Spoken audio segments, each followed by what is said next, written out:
तो कन्फ्यूजन का स्टूडेंट हम देख रहे थे कि कन्फ्यूजन जो है इसमें की और आपका जो साइफर टेक्स्ट है इसके दरमियान जो रिलेशनशिप है वो ऑब्सक्योर्ड होता है, मीन के वो आप हाइड होता है। तो इसको अगर आपने गेट करना है कन्फ्यूजन को, इसके लिए आप सब्स्टिट्यूशन का मेथड करते हैं। और सब्स्टिट्यूशन के मेथड में हम देख रहे थे कि आपने जस्ट जो ये जो अल्फ़ाबेट्स है इनकी रिप्लेसमेंट करनी होती है। इनका जो है वो आप रिप्लेसमेंट किस तरह से कर रहे होते हैं कि आपने की का साइज बता दिया, लेट्स सपोज के 3। तो जब आप फर्स्ट अल्फ़ाबेट जो ए है उसको हम सी के साथ रिप्लेस कर देंगे, ठीक है। जो बी है उसको ई के साथ, इस तरह से 3 पोजीशंस पे डाटा को जो है उससे रिप्लेस कर दिया जाएगा। तो कंप्लीट जो आपका टेक्स्ट होगा वो फिर चेंज साइफर टेक्स्ट के अंदर प्लेन टेक्स्ट जो है वो चेंज हो जाएगा। तो ये सब्स्टिट्यूशन का मेथड आपका डेस में यूज हो रहा है, एडवांस एन्क्रिप्शन स्टैंडर्ड के अंदर यूज हो रहा है। तो डिफ्यूजन जो यूज की जाती है स्टूडेंट, डिफ्यूजन जो है वो उसमें इस तरह से कि अगर आपके प्लेन टेक्स्ट में एक की का भी अगर आप चेंज करते हैं तो उसके साइफर टेक्स्ट के कंप्लीट जो ब्लॉक है उसमें चेंजिंग आ जाए। इस प्रोसेस को हम डिफ्यूजन कहते हैं। तो डिफ्यूज का मतलब है कि आपने एक प्लेन टेक्स्ट के अंदर एक बिट भी अगर आपने चेंज किया तो उससे क्या हो कि बाकी जो तमाम बिट्स हैं वो आपकी चेंज हो जाए। तो अगर इस तरह से है कि आपने एक प्लेन प्लेन टेक्स्ट के ऊपर एक बिट का चेंज किया है, वो इन्फ्लुएंस कर रहा हो बाकी तमाम की तमाम जो साइफर टेक्स्ट की बिट्स हैं उसको, तो इससे इस प्रोसेस को हम डिफ्यूजन का नाम देते हैं। तो अगर आपने डिफ्यूजन गेट करनी है डेस्क के अंदर और एडवांस एन्क्रिप्शन स्टैंडर्ड के अंदर, तो आप किस तरह से गेट कर सकते हैं, वो बिट परमुटेशन के जरिए। तो बिट परमुटेशन में हम देखेंगे कि 1 बिट जो है वो हम चेंज करेंगे, उससे आपके पास जो बाकी तमाम की तमाम बिट्स होंगी वो प्लेन टेक्स्ट की वो चेंज हो जाएंगी। अब अगर इसको इसको हम वो समझ लें एग्जांपल के साथ, तो अभी हम इसकी एग्जांपल देखते हैं कि लेट्स सपोज ये हम डिफ्यूजन को देखते हैं, डिफ्यूजन ऑफ अ ब्लॉक के आपके पास 8 बिट्स जो हैं वो एक प्लेन टेक्स्ट है, ठीक है। ये सेकंड दूसरा एक ब्लॉक है प्लेन टेक्स्ट का, वो भी 8 बिट्स हैं। तो आपने जो है वो इनके ऊपर जब आप इंक्रिप्शन कर रहे हैं, ठीक है, ब्लॉक साइफर इंक्रिप्शन कर रहे हैं, तो आपने जस्ट यहाँ पर देखें लेट्स सपोज कि आपके पास ये प्लेन टेक्स्ट था 00101011। आपने यहाँ पर इसी प्लेन टेक्स्ट में जस्ट एक बिट का चेंज किया है। ये जो सेकंड इसकी पार्ट है 4 बिट का वो आप देख रहे हैं कि सेम है, लेकिन जस्ट ये जो थर्ड बिट है उसको आपने चेंज किया। थर्ड बिट को आपने चेंज किया तो आप देखिएगा जब हम इसको डिफ्यूजन अप्लाई करते हैं ब्लॉक साइफर के बाद हमें जब जो साइफर टेक्स्ट जनरेट होगा, तो x1 से जो जनरेट हो रहा है आप देखें वो आ रहा है 10111001। लेकिन जो ये x2 को जब हम ब्लॉक साइफर अप्लाई किया, डिफ्यूजन अप्लाई की, तो y2 जो हमारे पास जनरेट हुआ, तो ये देखें ये टोटली y1 से डिफरेंट है। जस्ट एक बिट का चेंज था हमारा प्लेन टेक्स्ट के अंदर, लेकिन जो साइफर टेक्सेस उन दोनों टेक्सेस से जनरेट हो रहे हैं वो टोटली एक दूसरे से डिफरेंट है।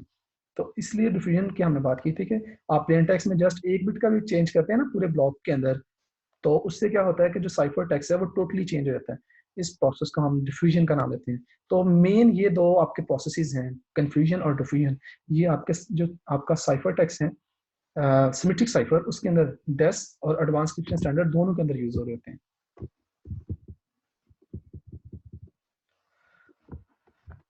अब नेक्स्ट जो है स्टूडेंट, हमने जब ये कन्फ्यूजन और डिफ्यूजन जो है ना ये एक साथ ही अप्लाई करनी होती है किसी भी साइफर, किसी भी आपके पास जो एल्गोरिथम होगा, सिमेट्रिक जो इंक्रिप्शन की जाएगी उसमें कन्फ्यूजन और डिफ्यूजन जो है वो हम एक ही साथ अप्लाई कर रहे होंगे। तो इसे हम प्रोडक्ट साइफर का नाम देते हैं कि the idea of continuing encryption operation confusion and diffusion was also proposed by the Shannon. तो इससे प्रोसेस को हम प्रोडक्ट साइफर कहते हैं, जिसमें हम एक ही एल्गोरिथम के अंदर कंफ्यूजन भी अप्लाई कर रहे होंगे और डिफ्यूजन भी अप्लाई कर रहे होंगे, ठीक है। तो ये शैनन था, इसने जो है प्रपोज किया था इस साइफर को हम प्रोडक्ट साइफर का नाम देते हैं जो इससे जनरेट होता है। तो cipher which only perform confusion such as the shift cipher are the world war second encryption machine Enigma are not secure. अगर आप जस्ट एक ही साइफर अप्लाई करते हैं जैसे कि कंफ्यूजन है, उससे आपके जो एल्गोरिथम होगा वो स्टूडेंट इतना सिक्योर नहीं था। तो ये जो एक मशीन, ये जो वर्ल्ड वार 2 थी उसमें एक इंक्रिप्शन मशीन थी एनिग्मा, उसने जो है ये जो शिफ्ट साइफर था ना इसको ब्रेकअप कर दिया था, ठीक है। इसका जो है उसने जो की वगैरह थी उसने फाइंड कर ली, ये सिक्योर नहीं रहा था। तो इसलिए आपको जो डिफ्यूजन और कंफ्यूजन जो है वो एक साथ ही अप्लाई करने पड़ते हैं। तो neither are ciphers which only perform diffusion. तो हमें जस्ट डिफ्यूजन भी नहीं अप्लाई करना, जस्ट कंफ्यूजन नहीं, बल्कि दोनों ही एक एल्गोरिथम के अंदर जो है वो अप्लाई करने हैं, कंफ्यूजन भी अप्लाई करनी है और डिफ्यूजन भी अप्लाई करनी है। क्लियर है स्टूडेंट? तो ये दोनों जो है वो एकदम हम एक साथ में यूज कर रहे होंगे, कन्फ्यूजन एंड डिफ्यूजन। तो ये है आपका प्रोडक्ट साइफर कि डाटा आपके पास आएगा, आपने पहले डिफ्यूजन अप्लाई की, फिर कन्फ्यूजन अप्लाई की, ठीक है? तो आपके पास कुछ डाटा हमें जो है वो आउटपुट हुआ, साइफर टेक्स्ट जनरेट हुआ, फिर इसके ऊपर डिफ्यूजन अप्लाई की और कन्फ्यूजन अप्लाई की, ठीक है, सेकेंड टाइम जो है। फिर आपको जो है वो टेक्स्ट, आपको डाटा जो है वो रिसीव हुआ, फिर आप इसी तरह से आप एक सीक्वेंस के अंदर डिफ्यूजन अप्लाई की, कन्फ्यूजन अप्लाई की, डिफ्यूजन अप्लाई की, कन्फ्यूजन अप्लाई की, इस तरह से अपने डाटा को जो है एनक्रिप्ट करते रहते हैं। ये प्रोसेस आपका प्रोडक्ट साइकिल कहलाता है। Clear student? तो इस तरह से आप देख रहे हैं कि आपको इवेंचुअली जब आप काफी राउंड में ये कंफ्यूजन और डिफ्यूजन अप्लाई करते रहते हैं तो आपको तो यही इंटरनल स्ट्रक्चर है, यही आपका बेस स्ट्रक्चर है जो आपका डेस में और एईएस के अंदर एल्गोरिथम के अंदर यूज हो रहा होगा। तो अब हम देख रहे थे कि डेस एल्गोरिथम है क्या और उसमें की का साइज क्या होता है और किस तरह से वर्क कर रहा होता है। तो डेस को हम नाम देते हैं कि data encryption standard is a cipher which encrypt block of length of 64 bits. तो फर्स्ट ऑफ ऑल ये जो डेस है ये हमारा आपका ब्लॉक साइफर है, मीन के ये पूरे ब्लॉक को एट ए टाइम इंक्रिप्ट कर रहा होता है।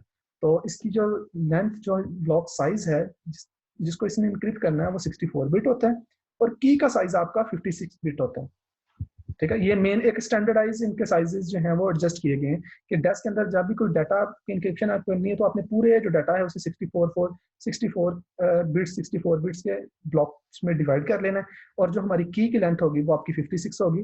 तो डेस्क से जो इनपुट, जितने साइज की आपके पास 64 बिट की इनपुट आ रही है उतने ही साइज की आपको ब्लॉक इनक्रिप्टेड फॉर्म में 64 बिट का वो आउटपुट होगा। ये एक सिंपल डेस्क को जो है वो बताया गया कि डेस्क में प्लेन टेक्स्ट का साइज कितना होगा, की का साइज कितना होगा और जो साइफर टेक्स्ट जनरेट होना है उसका साइज कितना होगा। मेरा स्टूडेंट, अब फर्स्ट ऑफ ऑल के डेस्क जो है वो एक सिमेट्रिक साइफर है। The same key is used for encryption and decryption. तो मैंने आपको बताया कि सिमेट्रिक साइफर की हमने डेफिनेशन ये की थी कि सेम की यूज की जाती है इंक्रिप्शन डिक्रिप्शन के लिए।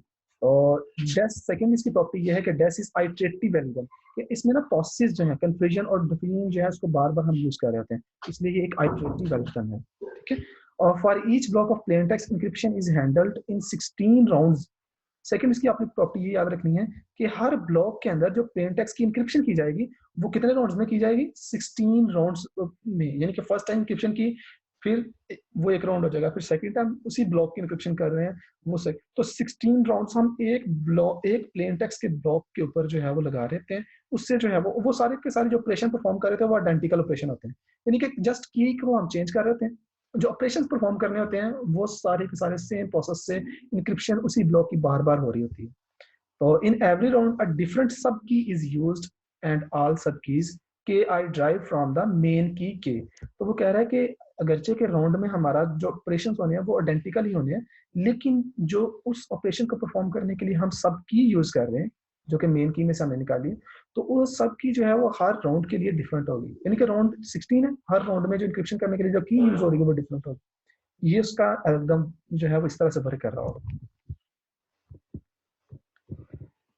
अब हम अगर आइटरेटिव स्ट्रक्चर देख लें उसका, आपका जो डेस है उसका आइटरेटिव स्ट्रक्चर अगर आपने देखना है तो स्टूडेंट मैं वो आपके सामने ये शो कर रहा हूँ। इसमें आप देखें कि डाटा आया, इनिशियल परमुटेशन आपने इसकी की, तो परमुटेशन से स्टूडेंट हमें क्या मिलता है, कंफ्यूजन। तो यहाँ पर आपको कंफ्यूजन जो है वो मिलेगी। आपने इनिशियल सॉरी परमुटेशन से आपको सॉरी डिफ्यूजन थी, तो इनिशियल परमुटेशन आपने की, इनिशियल परमुटेशन के बाद आप देख लें यहाँ पर 16 राउंड्स हैं, ठीक है? ये एक ही की है, एक की है मेन की, उसमें से हमने 16 की बनाई और हर एक राउंड के लिए डिफरेंट की यूज की। फिर हम इनिशियल परमुटेशंस करते हैं, फिर फाइनल परमुटेशंस करने के बाद अपना प्लेन टेक्स्ट जनरेट करते हैं। तो ये कंप्लीट एक स्ट्रक्चर है डेस्क के एल्गोरिथम के वर्क करने का, कि आपके पास डाटा आ रहा है, उसकी इनिशियल परमुटेशन कर रहे हैं, फिर आप 16 राउंड उसके ऊपर की को 16 की के सब कीज को यूज करते हुए लगा रहे हैं, फिर आप फाइनल परमुटेशन के बाद जो आप वाई जनरेट हो रहा है ये आपका साइफर टेक्स्ट जनरेट हो रहा है, ठीक है? तो तो स्टूडेंट हम यहाँ, क्योंकि लेक्चर जो है वो हमारा टाइम जो है ऑलमोस्ट कंप्लीट है हो गया, तो हम ऐसे करते हैं कि इस यहाँ तक हमने देख लिया कि हमारे पास जो सिमेट्रिक साइफर हैं वो टू टाइप्स के हैं, एक स्ट्रीम साइफर, एक ब्लॉक साइफर है। ब्लॉक साइफर में हम देखा कि जो मेन प्रोसेसेस होते हैं वो आपके कन्फ्यूजन और डिफ्यूजन होते हैं। कन्फ्यूजन क्या चीज़ है, डिफ्यूजन क्या चीज़ है, फिर ब्लॉक साइफर कहाँ यूज हो रहे हैं, स्ट्रीम साइफर कहाँ यूज हो रहे हैं, इस चीज़ को हमने अंडरस्टैंड किया। ठीक है। और फिर हम एक स्ट्रक्चर देखा कि जो एब्स्ट्रैक्ट स्ट्रक्चर है आपका डेस का, जो डाटा इंक्रिप्शन स्टैंडर्ड है, आपका ब्लॉक साइफर है, उस चीज़ को हमने अंडरस्टैंड किया। तो इसके हवाले से अगर किसी स्टूडेंट को कोई क्वेश्चन हो वो मुझसे पूछ ले, क्योंकि नेक्स्ट जो है वो फिर हम इसको कंप्लीट इंटरनल स्ट्रक्चर को देखेंगे।